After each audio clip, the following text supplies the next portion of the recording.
मृत्यु के बाद आत्मा क्या खाती है, कहाँ रहती है, कितना दुख मिलता है। गरुड़ पुराण आधारित विस्तृत कथा। जिस दिन मनुष्य की सांस रुकती है, उसी दिन उसकी सबसे भयावह यात्रा शुरू होती है। क्या मृत्यु के बाद आत्मा भूखी प्यासी रहती है? क्या सच में यमदूत उसे घसीट कर ले जाते हैं? क्या आत्मा अपने परिवार को रोता हुआ देखती है? और सबसे बड़ा प्रश्न, मृत्यु के बाद आत्मा को कितना दुख मिलता है? आज हम बताएंगे गरुड़ पुराण, स्कंद पुराण, उपनिषद, वेद और सनातन धर्म के रहस्यमय ग्रंथों में छुपा वह भयावह सत्य, जिसे सुनकर आपकी रूह कांप उठेगी। कमजोर दिल वाले यह कथा अकेले न सुने। सनातन धर्म के अनुसार मृत्यु अंत नहीं, बल्कि एक नई यात्रा की शुरुआत है। जब मनुष्य अपने जीवन का अंतिम श्वास लेता है, तब शरीर निश्चल हो जाता है, परंतु आत्मा समाप्त नहीं होती। गरुड़ पुराण में भगवान विष्णु ने स्वयं गरुड़ जी को बताया कि जब मनुष्य की मृत्यु निकट आती है, तब उसके शरीर के पांचों तत्व धीरे धीरे अलग होने लगते हैं।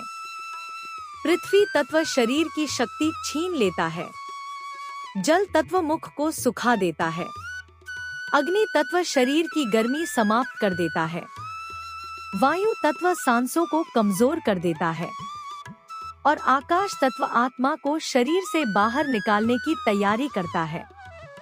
क्या आपने कभी किसी मरते हुए व्यक्ति की आंखों में अचानक डर देखा है? गरुड़ पुराण कहता है, उस समय वह ऐसी शक्तियों को देख रहा होता है जिन्हें सामान्य मनुष्य नहीं देख सकता। जब मृत्यु का समय आता है, तब मनुष्य की आंखों के सामने उसका पूरा जीवन चलचित्र की तरह घूम जाता है। उसके अच्छे कर्म, उसके पाप, उसके झूठ, उसका अहंकार, सब कुछ स्पष्ट दिखाई देने लगता है। यही कारण है कि कई लोग मृत्यु से पहले अचानक रोने लगते हैं। कुछ लोग किसी अदृश्य शक्ति से डरने लगते हैं और कुछ लोग भगवान का नाम लेने लगते हैं।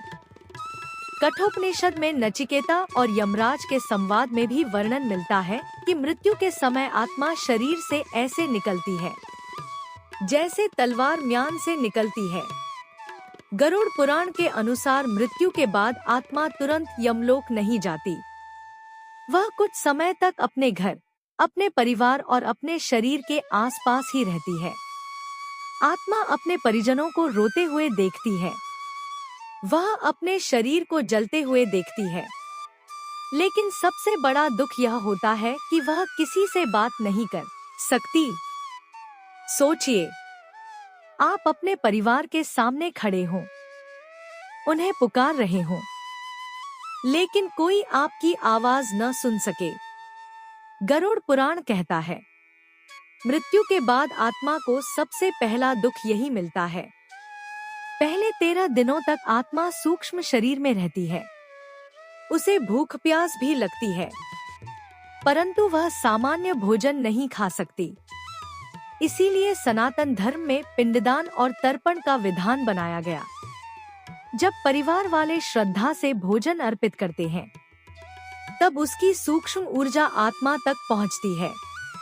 यदि कोई व्यक्ति अपने पूर्वजों का श्राद्ध नहीं करता, तो गरुड़ पुराण के अनुसार आत्मा प्रेत योनि में भटक सकती है।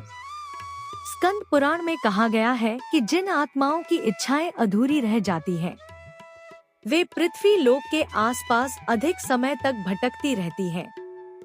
क्या आपके घर के आसपास कोई अदृश्य आत्मा हो सकती है? यह प्रश्न सदियों से मनुष्यों को परेशान करता आया है कि मृत्यु के बाद आत्मा भोजन कैसे करती है। गरुड़ पुराण के अनुसार आत्मा स्थूल भोजन नहीं खाती, बल्कि भोजन की सूक्ष्म ऊर्जा ग्रहण करती है। इसी कारण हिंदू धर्म में श्राद्ध, तर्पण और पिंडदान का महत्व बताया गया है। जब कोई पुत्र अपने पूर्वजों के लिए तिल, जल और अन्न अर्पित करता है, तब वह ऊर्जा सूक्ष्म रूप में आत्मा तक पहुंचती है। यही कारण है कि पितृपक्ष में पूर्वजों को भोजन अर्पित किया जाता है। क्या आपने कभी सोचा है कौए को भोजन क्यों खिलाया जाता है? सनातन मान्यता कहती है कौआ पितरों का प्रतीक माना जाता है। बृहदारण्यक उपनिषद में वर्णन मिलता है कि आत्मा अपने कर्मों के अनुसार सूक्ष्म जगत में विभिन्न अवस्थाओं से गुजरती है। यदि आत्मा पुण्यवान हो तो उसे देव ऊर्जा प्राप्त होती है। यदि आत्मा पापी हो तो उसे भयंकर कष्टों का सामना करना पड़ता है। गरुड़ पुराण के सबसे भयावह वर्णनों में यमदूतों का उल्लेख मिलता है। भगवान विष्णु ने गरुड़ जी को बताया कि जब पापी मनुष्य की मृत्यु होती है तब यमदूत अत्यंत भयानक रूप धारण करके आते हैं। उनकी आंखें अंगारों की तरह लाल होती हैं, हाथों में फंदा होता है और उनकी आवाज सुनकर आत्मा कांप उठती है। यमदूतों का नाम सुनते ही आत्मा भय से कांप उठती है। पापी आत्मा यमदूतों को देखकर भागने का प्रयास करती है, लेकिन सूक्ष्म शरीर होने के कारण कहीं छिप नहीं पाती। गरुड़ पुराण में कहा गया है कि यमदूत आत्मा को बांधकर यमलोक की यात्रा पर ले जाते हैं। यह यात्रा अत्यंत कष्टदायक होती है, लेकिन जो व्यक्ति भगवान का भक्त होता है, सत्य बोलता है, दान करता है, गौ सेवा करता है, उसके लिए विष्णुदूत आते हैं। विष्णुदूत अत्यंत दिव्य और प्रकाशमय होते हैं। भागवत पुराण में अजामिल की कथा इसका प्रमाण मानी जाती है। जब अजामिल ने अंतिम समय में नारायण नाम लिया, तब विष्णुदूतों ने उसे यमदूतों से बचा लिया। क्या केवल अंतिम समय में भगवान का नाम लेने से मुक्ति मिल सकती है? इस प्रश्न का उत्तर आपको आगे मिलने वाला है। गरुड़ पुराण के अनुसार मृत्यु के बाद आत्मा को यमलोक तक पहुंचने में लगभग 348 दिन लगते हैं। इस यात्रा में आत्मा को भयंकर गर्मी, जलती हुई रेत, कांटेदार रास्ते और अंधकारमय प्रदेशों से गुजरना पड़ता है।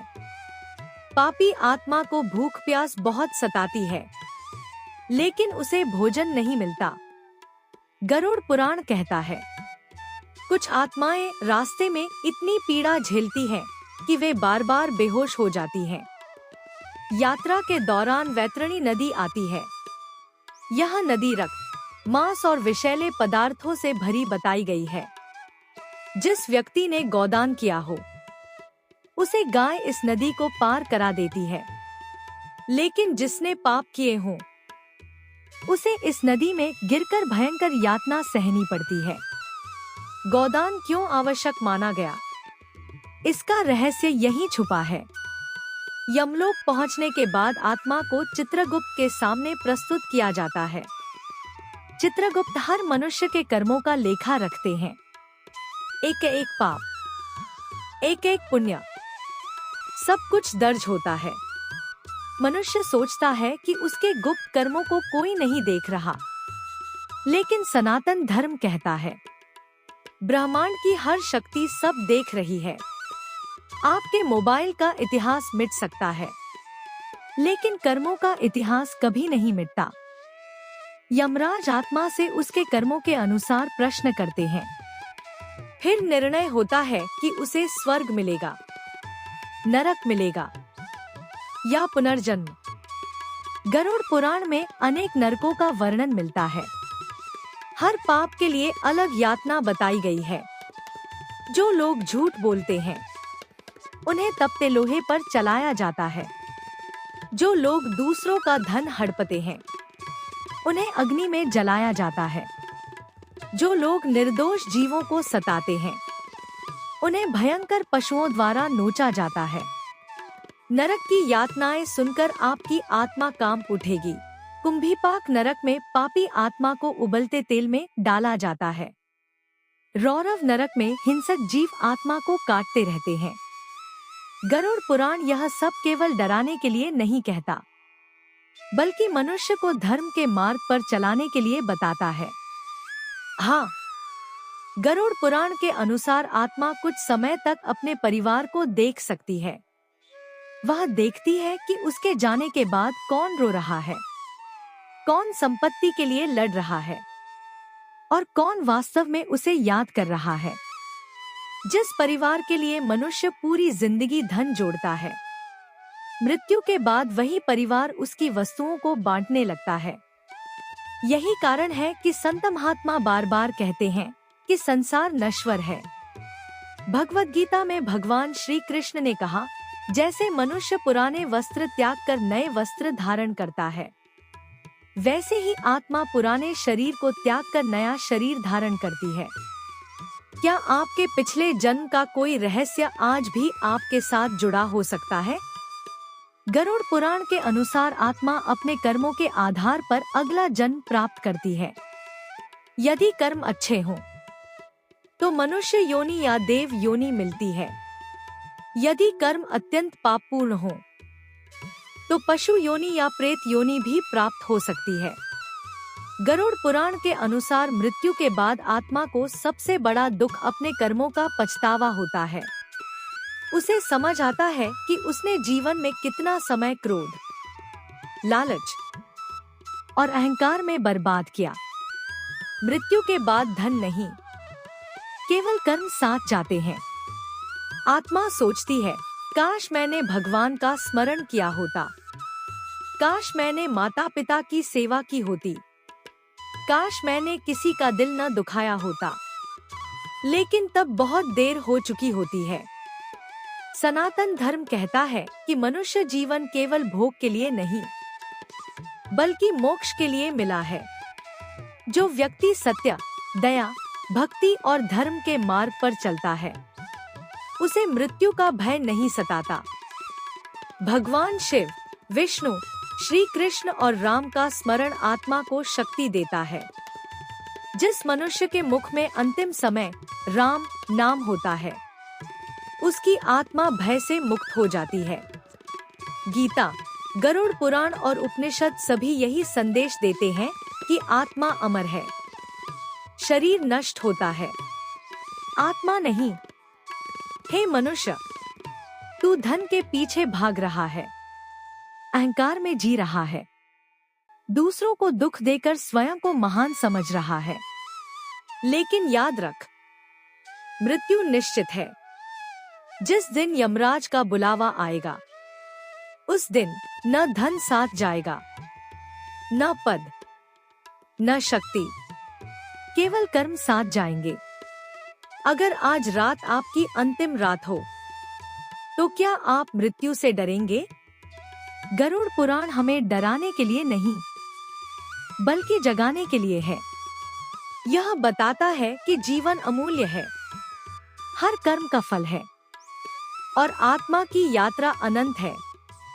इसलिए भगवान का स्मरण करें, माता पिता की सेवा करें, गरीबों की सहायता करें, किसी का दिल न दुखाए और धर्म के मार्ग पर चलें।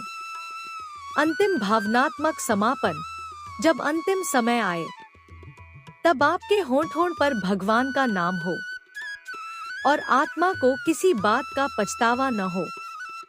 अगर आप चाहते हैं कि मृत्यु के बाद आपकी आत्मा को शांति मिले, तो इस वीडियो को पूरा देखें और हर हर महादेव अवश्य लिखें। यदि आपको ऐसी रहस्यमयी और चौंकाने वाली कथाएं पसंद आती है, तो इसे लाइक करना न भूलें। कमेंट में अवश्य लिखें हर हर महादेव। और ऐसी ही अनसुनी और रहस्यमयी ज्ञानवर्धक वीडियोस के लिए मेरे @बीकाजी भक्ति कथा चैनल को सब्सक्राइब जरूर करें। और हाँ, वो बेल आइकॉन भी दबा दें ताकि आप कोई भी अपडेट मिस न करें, क्योंकि ऐसे ही अनसुने रहस्य हम आपके लिए लाते रहते हैं। और हाँ, आप यह वीडियो कहाँ से देख रहे हो, कमेंट में अपने गांव व शहर का नाम जरूर लिखना ताकि मुझे पता चल सके कि मेरी वीडियो कहाँ कहाँ पर पहुँच रही है। आज के लिए बस इतना ही। मिलते हैं अगले वीडियो में एक नए रहस्य के साथ। तब तक अपना ख्याल रखिए। कथा पूरी सुनने के लिए आपका हार्दिक धन्यवाद। प्यार से बोलो जय श्री श्याम, हर हर महादेव, जय श्री राम।